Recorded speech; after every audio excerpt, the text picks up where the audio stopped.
Tonight, after nearly a day of deliberation, a jury has finally reached a sentence. Darrell Brown has been sentenced to 10 years in prison for crashing an ATV into 6-year-old Carter Osborn and killing him. Carter's mother just overcome with emotion in the courtroom today. This is late breaking news just coming into our newsroom in the last 10 minutes. Good evening, everyone. I'm Brenda Matudi. 12 News reporter Cameron Seibert has been following this story all week. He joins us live from the courthouse. Cameron, it's certainly been an emotional week for both families. Yeah, Brenda, no doubt about that. Just moments ago, that verdict coming down from the jury, 10 years in prison for Darrell Brown Jr. after the crash that killed Carter Osborn in May of 2021. Originally, we thought that his minimum was going to be 25 years because of prior convictions. The jury not upholding that, instead going with 10 years in prison. He was facing 2 to 20. They gave him 10 years and no fine tacked on to that sentence. Just moments ago, the Osborn family got on that elevator behind me and left the courthouse. Prosecutors just walked by saying they had no comment on the case, but things have come to a close here. The jury, like I say, coming down with that verdict, 10 years in prison for Darrell Brown.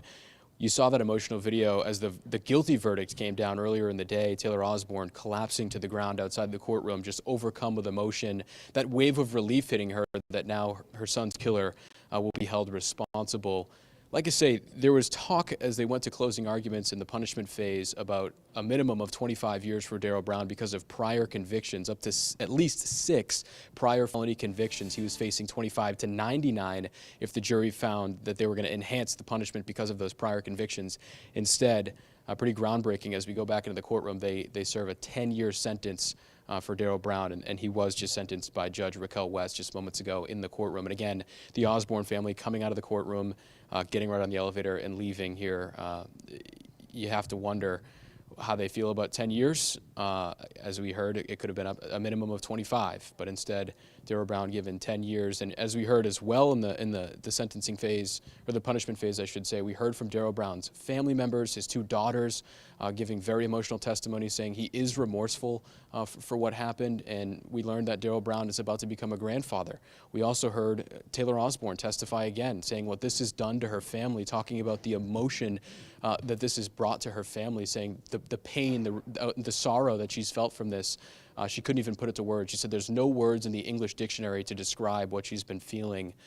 So you can't even, we can't imagine what the Osborn family is going through here. But again, that verdict coming down just moments ago, 10 years in prison for Darrell Brown after the killing of Carter Osborn in May of 2021, as we know, that ATV wreck at Tyrrell Park.